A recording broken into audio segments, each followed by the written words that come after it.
자, 이제 중요한 내용이 나옵니다. 청약의 종류. 이 부분이 시험에도 자주 나오고요. 2차 무역 실무에서도 굉장히 중요한 파트입니다. 그래서 한번 보실게요. 청약은 뭐다? 오퍼러에게서 오퍼리에게 행해지는 계약의 제의이다. 자, 이것을 누가? 매도인이 오퍼러이냐 아니면 매수인이 오퍼러이냐에 따라서 청약의 종류가 나뉜다. 즉, 내가 이런 물건을 너에게 팔게라는 청약은 매도 청약. 내가 너에게서 이런 물건을 살게라는 청약은 매수 청약이 되겠습니다. 자, 그 다음에 발행지에 따른 분류로서 뭐 국내에서 발행되느냐 국외에서 발행되느냐인데 이 부분은 삼각형 쳐주시면 될 것 같아요. 별로 중요한 내용은 아니다.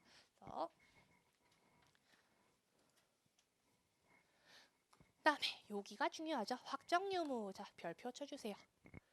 확정 청약과 불확정 청약이 있다. 자, 그래서 form offer 확정 청약은 무엇이냐? 청약자가 청약 내용에 대해서 승낙회답의 유효 기간을 지정하거나 정하지 않았더라도 확정적 혹은 취소 불능임을 말하는 청약이 확정 청약이다. 얘를 또 뭐라고 하느냐? 취소 불능 청약이라고 얘기를 하는 경우가 있어요. 자, 그래서 뭐냐? 청약의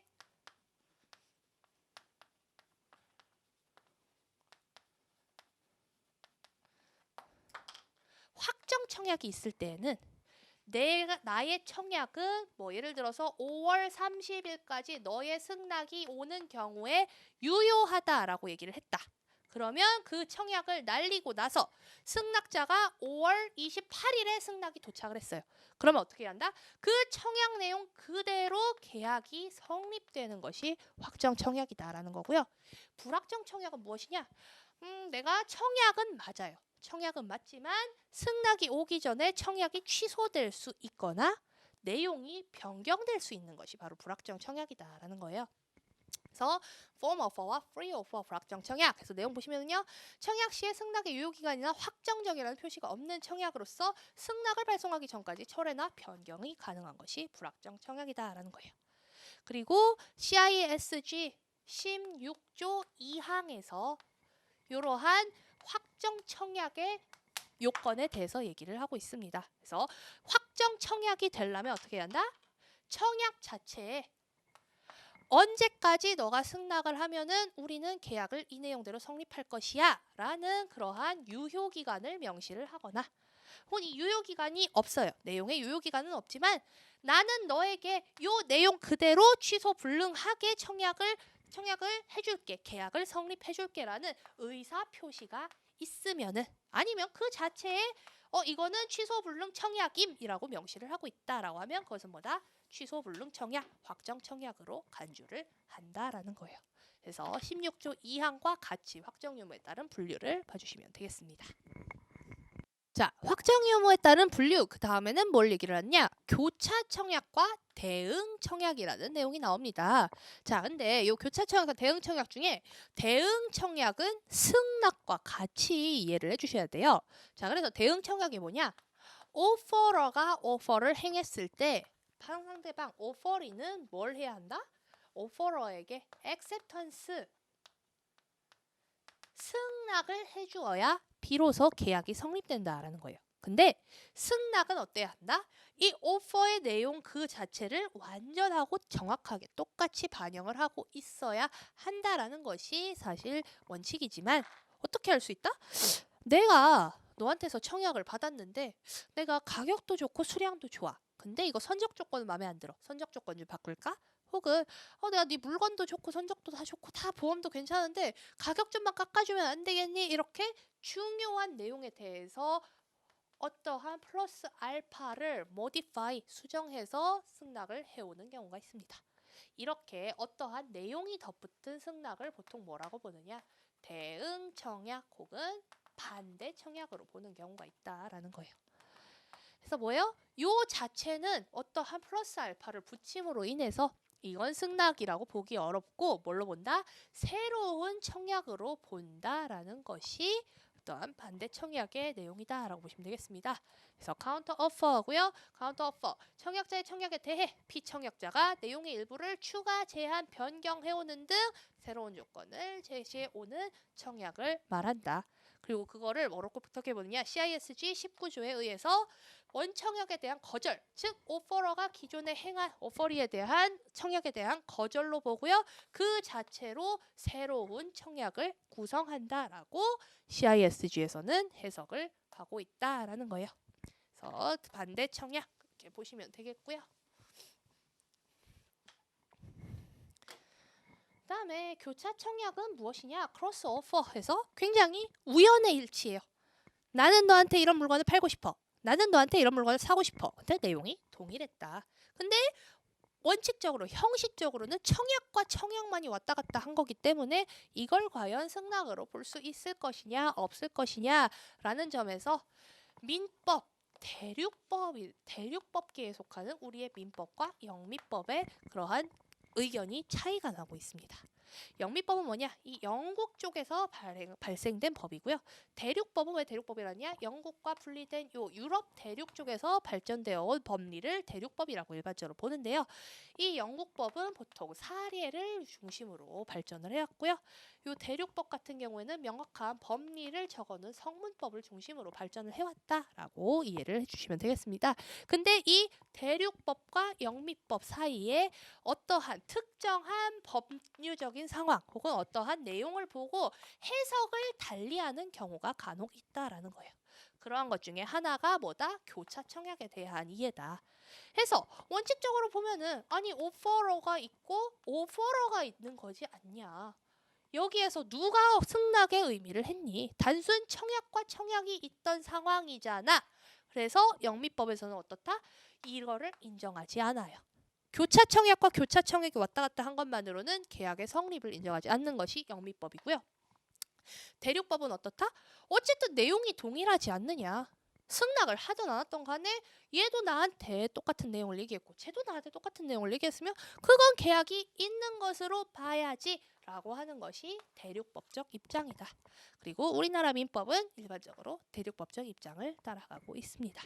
그래서 교차 청약에 대해서는 교차 청약이 있는 것만으로 계약이 성립할 수 있을까라는 그러한 유효성에 대한 어떠한 내용 차이가 의견 차이가 있다 정도로만 봐주시면 되겠고요. 자, 그다음에 여기 조건부 청약 매우 중요합니다. 별표 쳐주세요. 기출이 굉장히 많이 되고 있습니다.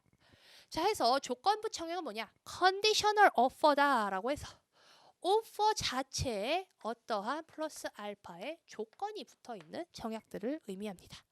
그래서 이러한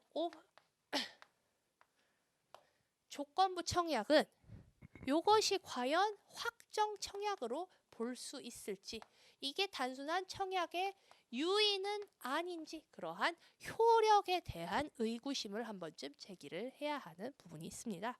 자, 해서 예를 들어서 뭐가 있느냐? 최종 확인 조건부 청약 offer subject to final confirmation subcon offer라고 해서 이건 뭐냐? 오퍼러가 오퍼리에게 청약을 할 때 어떤 조건을 달아놨냐?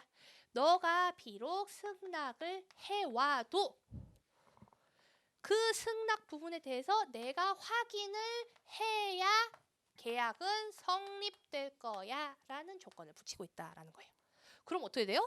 청약과 승낙의 원칙은 청약이 있고 승낙이 있으면 바로 계약이 성립이 되는 것이 청약과 승낙의 원칙인데 이러한 확인 조건을 붙임으로 인해서 요 최종 확인 조건부 청약 자체는 단순 청약의 유인으로 봐야 하는 거 아니니?